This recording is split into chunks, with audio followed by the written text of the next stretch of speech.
So, has anybody seen the movie Infamous with Toby Jones and Sandra Bullock? It was written in 2006 or released in 2006. It's a documentary, well, a docudrama about him and Harper Lee going to Kansas and writing the story in cold blood. So it's super interesting, but when the movie starts off, they're talking about socialites and something is going to happen. He's going to write something big about these socialites, and you kind of hear about it.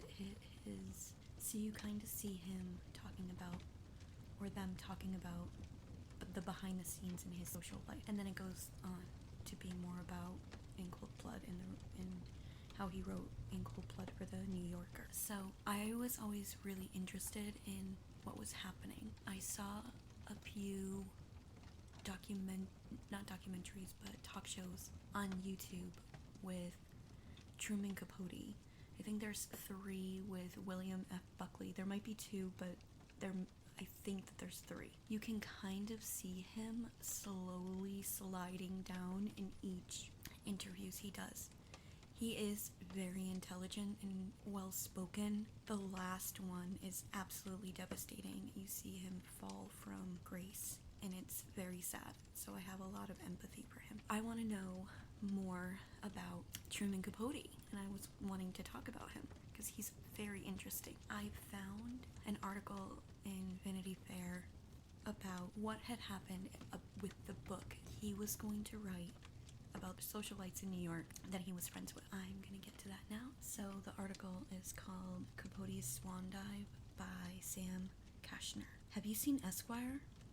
Call me as soon as you're finished. New York society doyen Babe Paley asked her friend Slim Keith over the telephone when the November 1975 issue hit the stands. Keith, then living at the Pierre Hotel, sent the maid downstairs for a copy. I read it, and I was absolutely horrified. She later confided to writer George Plimpton. The story about the sheets, the story about Anne Woodward, there was no question in anybody's mind who it was. The story they were reading in Esquire was Lakoti, Basque, 1965.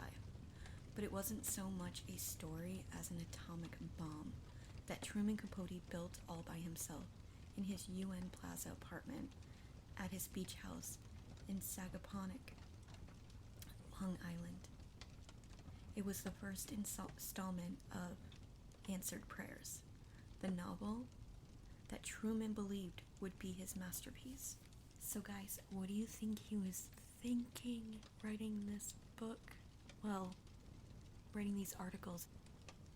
His friends must have been terrified. But you see, Capote was going through it at the time. You have to remember, he wrote In Cold Blood in 1960. I think it was 1960. He became world famous for creating the true crime drama. Before he wrote In Cold Blood, he had written Breakfast at Tiffany's. Truman was so interesting to me. His genres were so completely different from the next. It was kind of like he dabbled in this and dabbled in that. Normally writers kind of stay on the same path, right? Like, even when I talk to you guys, it's always about history. It's always pretty much the same thing. I don't really change too much. He did. He changed all of the time. That's why there's a lot of people that believe that Harper Lee's book,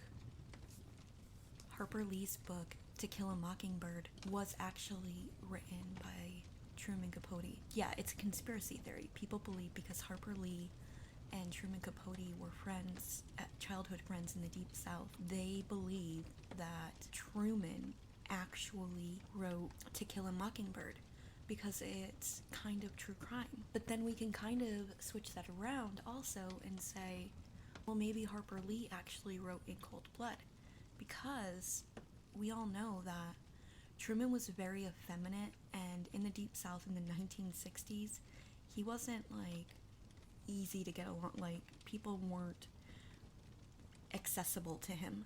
So when he was doing his investigation for his book, he brought Harper Lee to Kansas with him to help him talk to people, because people didn't want to talk to him. So I guess you can kind of say, well, maybe Harper Lee actually wrote In Cold Blood, because Harper Lee was with him the whole time also. Anyways, so we'll get back to the article and then we'll talk about it a little bit more. He had boasted to his friend Morella Agnelli, wife of Gianni Agnelli, chairman of the board at Fiat, that answered prayers was going to do America what Proust did to France. He couldn't stop talking about his planned Roman éclat. He told People magazine that he was constructing his book like a gun. There's the handle, the trigger, the barrel, and finally, the bullet. And when that bullet is fired from the gun, it's going to come out with a speed and power like you've never seen. Wham! But he had unwittingly turned the gun on himself. Exposing the secrets of Manhattan's rich and powerful was nothing short of social suicide. He had been a literary darling since the age of 23, when his first novel, Other Voices, Other Rooms, was published. 17 years later, in 1965, In Cold Blood, his extraordinary nonfiction novel about the brutal murder of the Clutters, a Kansas farm family, brought him international fame, sudden wealth, and literary accolades beyond anything he had experienced before. But trying to write answered prayers and its eventual fallout destroyed him. By 1984, after several unsuccessful stays at tryout centers, such as Helseden and Smithers, Capote seemed to have given up, not only on the book, but on life. Abandoned by most of his society friends, locked in a brutal, self-destructive relationship with a middle-aged married former bank manager from Long Island, Truman was worn out or heartbroken. After Le Code Basque, 1965, only 2 more of its chapters were published, both in Esquire, Unspoiled Monsters, May 1976, and Kate McLeod, December 1976. Mojave, which had appeared in Esquire in June 1975, was initially intended to be part of Answered Prayers, but Truman changed his mind about its inclusion. Truman had recorded in his journals the outline for the entire book, which would comprise 7 chapters. The remaining 4 were titled Yachts and Things and Audrey Wilder Sang, A Severe Insult to the Brain, which, according to urban legend, was the cause of death on Dylan Thomas's death certificate. And Father Flanagan's All Night, I'm not saying that. The provocative title for the teeth-rattling concluding chapter, Truman claimed in his journals he had actually written it first. I don't even know what to say about that title. Y'all can look it up yourselves. No. But was the novel ever completed?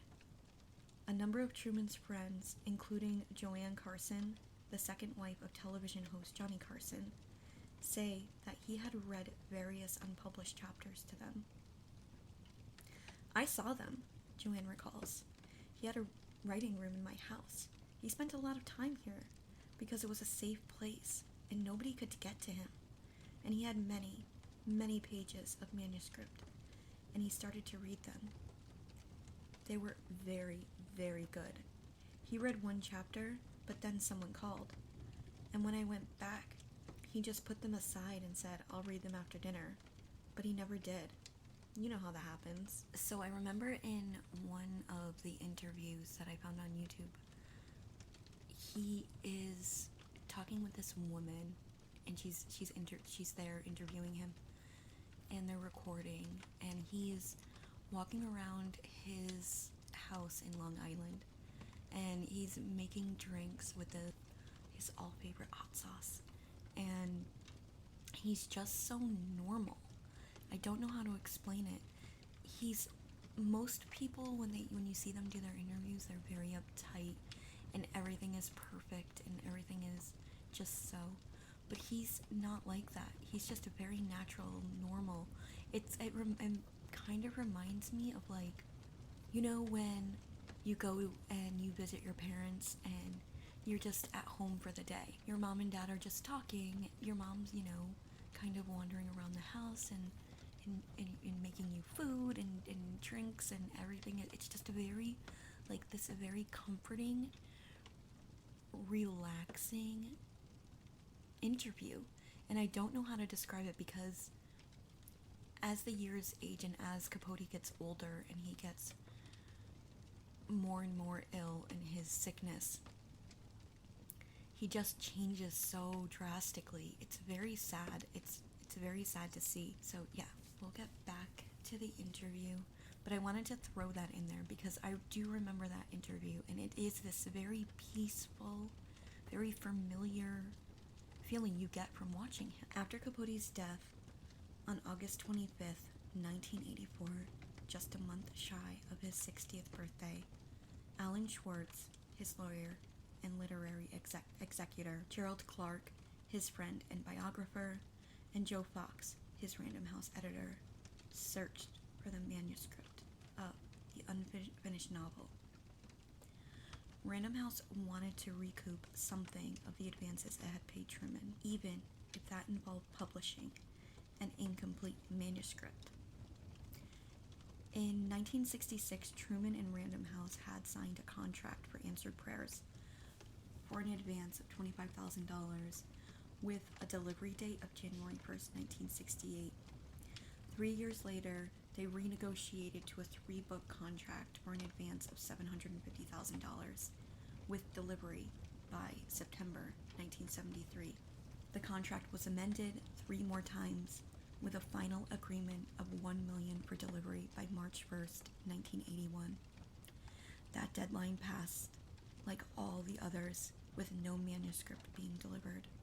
Following Capote's death, Schwartz, Clark, and Fox searched Truman's apartment on the 22nd floor of the UN Plaza with its panoramic view of Manhattan and the United Nations. It had been bought by Truman in 1965 for $62,000 with his royalties from In Cold Blood. A friend, the set designer Oliver Smith, noted that the UN Plaza building was glamorous, the place to live in Manhattan in the 1960s. The 3 men looked among the stacks of art and fashion books in Capote's cluttered Victorian sitting room and pored over his bookshelf, which contained various translations and editions of his works. They poked among the Tiffany lamps, his collection of paperweights, including the white rose paperweight given to him by Colette in 1948, and the dying geraniums that lined one window. Bachelor's plants, as writer Edmund White described them. They looked through drawers and closets and desks, avoiding the 3 taxidermic snakes Truman kept in his apartment, one of them a cobra, rearing to strike. I know it wasn't frowned upon, guys, at the time, but I find that appalling. Just saying. The men scoured the guest bedroom at the end of the hallway, a tiny, peach-colored room with a daybed, a desk, a phone, and lavender taffeta curtains. Then, they descended 15 floors to the former maid's studio, where Truman had often written by hand on legal pads. We found nothing, Schwartz told Vanity Fair.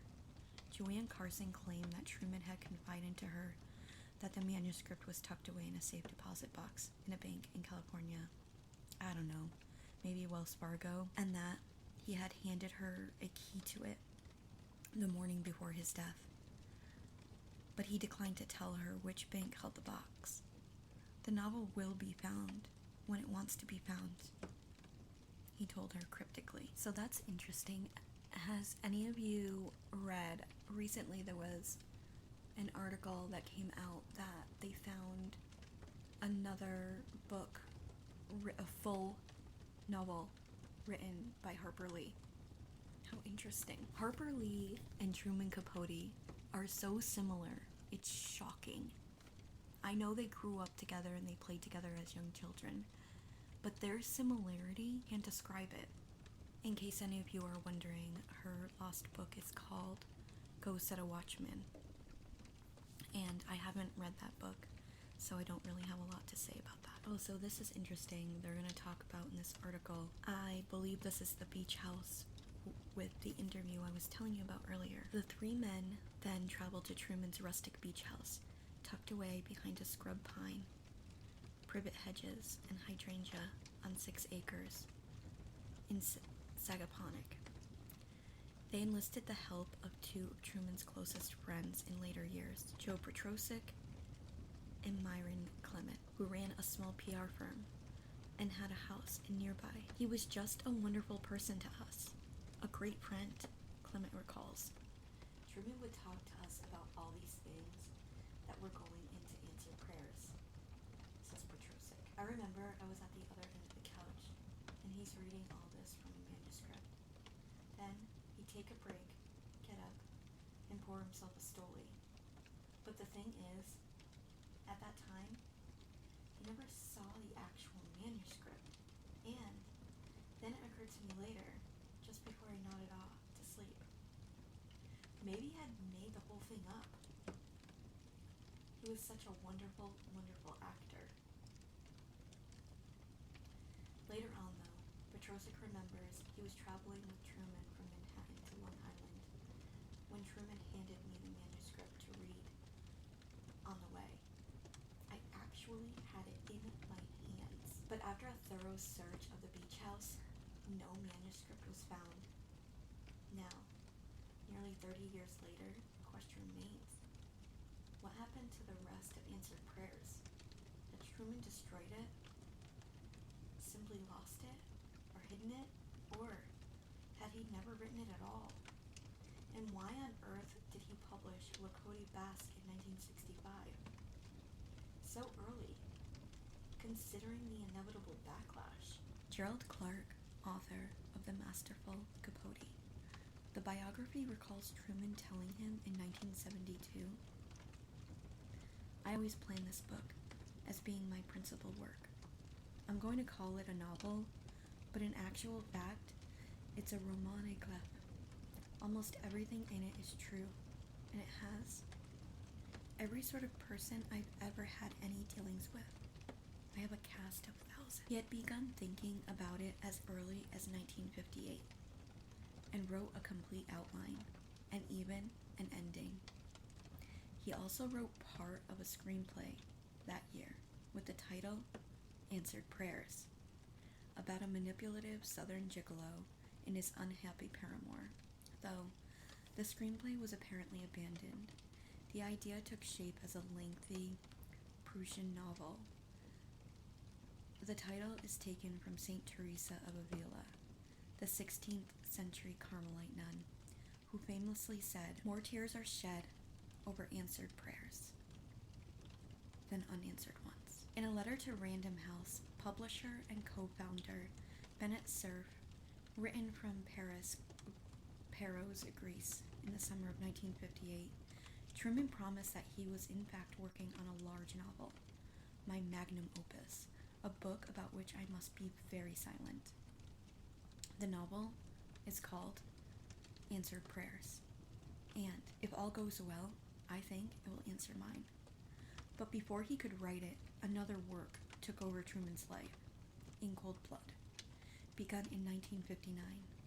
It would consume 6 years of his life, most of it spent living in Kansas, a world away from New York society he loved, and from the city where he felt he belonged. In Capote Basque 1965, Capote turned his diamond-brilliant, diamond-hard artistry on the hot Monday of New York society fixtures. Gloria Vanderbilt, Babe Paley, Slim Keith, Lee Radziwill, Mona Williams. Elegant, beautiful women. He called them his swans. They were very soignés and very rich, and also his best friends. In the story, Capote revealed their gossip, the secrets, the betrayals, even a murder, All literature is gossip, Truman told Playboy magazine after the controversy erupted. Capote says, what in God's green earth is Anna Karenina? Or War and Peace? Or Madame Bovary? If not gossip. The story was intended to be the 5th chapter of the book, its title referring to Henri Soile's celebrated restaurant on East 55th Street, across from the St. Regis Hotel. It was where the swans gathered to see lunch and to see and be seen. In the story, a literary hustler and bisexual prostitute named P.J. Jonesy runs into Lady Ina Coolberth on the street, a much-married and divorced society matron. She had been stood up by the Duchess of Windsor, so she invites Jonesy to join her for lunch at one of the coveted tables at the front of the restaurant. Lady Coolberth, in Truman's words, is a big, breezy, preppy broad from the American West, now married to an English aristocrat. If she had looked in the mirror, she would have seen Slim Keith, who had been well and often married to film director Howard Hawks and film and theatrical producer Leland Hayward, before wedding the English banker Sir Kenneth Keith. So the story unfolds as a long, gossipy conversation, a monologue, really, delivered by Lady Coolberth over countless flutes of Roder Cristal champagne. She observes the other ladies who lunch. Babe Paley and her sister Betsy Whitney, Lee Radswell and her sister Jacqueline Kennedy, and Gloria Vanderbilt and her friend Carol Matho. Or, as Capote wrote, Gloria Vanderbilt, DeSico Stokowski, Lume Cooper, and her childhood chum Carol Marcus Saroyan. She married him twice. Matho women in their late 30s, but looking not much removed from the Deb days, when they were grabbing lucky balloons at the Stork Club. Other bold-faced names who would appear undisguised, including Cole Porter coming on to a handsome Italian waiter, Princess Margaret, who makes snide comments about quote-unquote poofs, and Joe Kennedy jumping into bed with one of his daughter's 18-year-old school chums. Yikes. Lady Coolberth grouses about having got stuck at a dinner next to Princess Margaret, who bored her into semi-unconsciousness.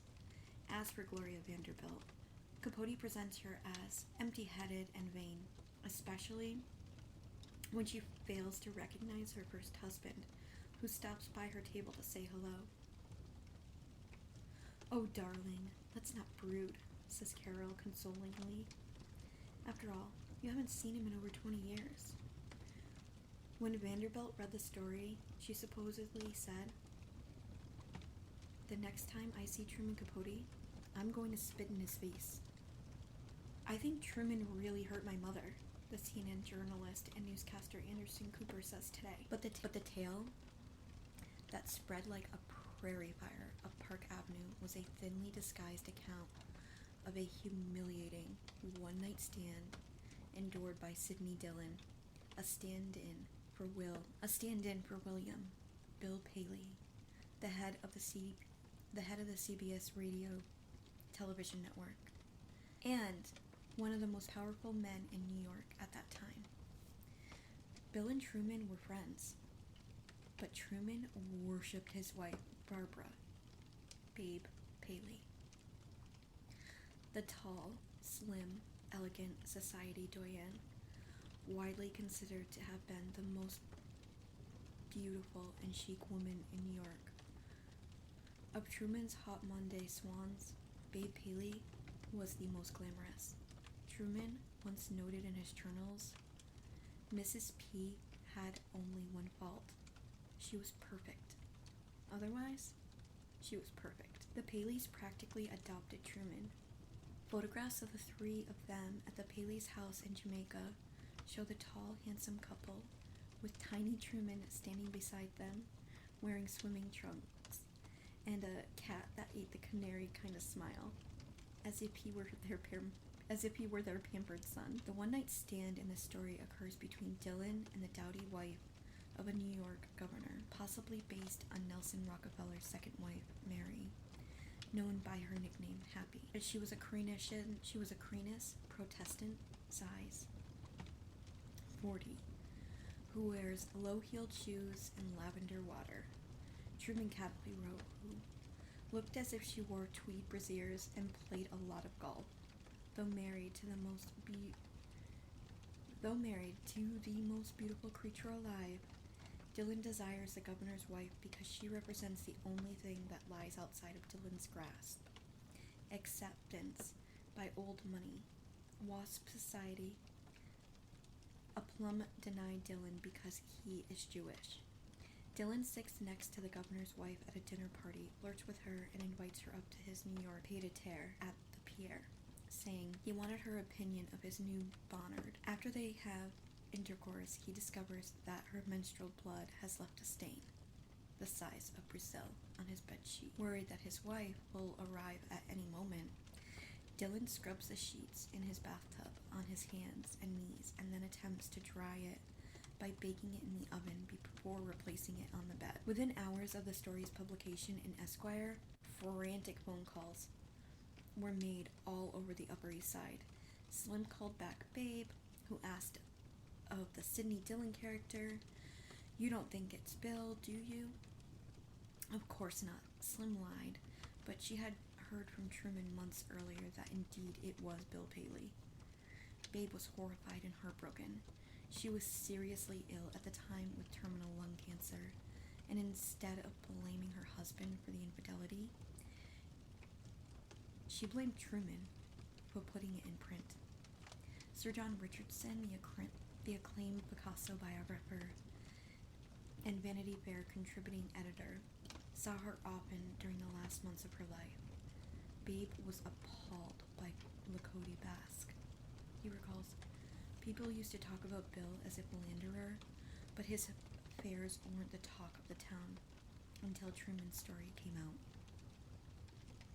Babe would never speak to Truman again, but her response paled compared to the reaction of another one of Truman's subjects, Anne Woodward. She had achieved notoriety for having shot and killed her husband 20 years earlier, but the story had been largely forgotten before Capote Basque was published.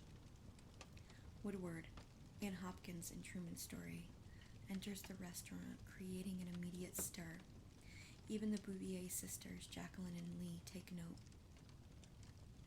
In Truman's retelling of the saga, Anne is a beautiful redhead from the West Virginia hills, whose Manhattan Odyssey had taken her from call girl, the favorite lay of one of gangster Frankie Costello's shysters, to ultimately the wife of David Hopkins, William Woodward Jr., a handsome young scion of wealth and one of the bluest of New York's blue bloods. Annie is another of the many Holly Golightly figures who make their appearances throughout Truman's beautiful social climbing waifs from the rural South who move to New York and reinvent themselves, not unlike Truman's own personal journey.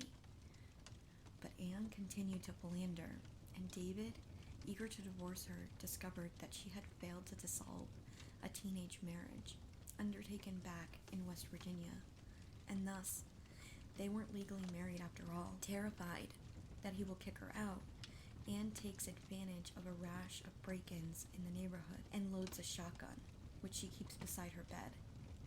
She fatally shoots David, claiming that she mistook him for an intruder. Her mother-in-law, Hilda Hopkins, Elsie Woodward, desperate to avoid a scandal, pays off the police, and an inquest never brings charges against Anne for murder. On October 10th, 1975, just a few days before the November Esquire appeared, Anne Woodward was found dead.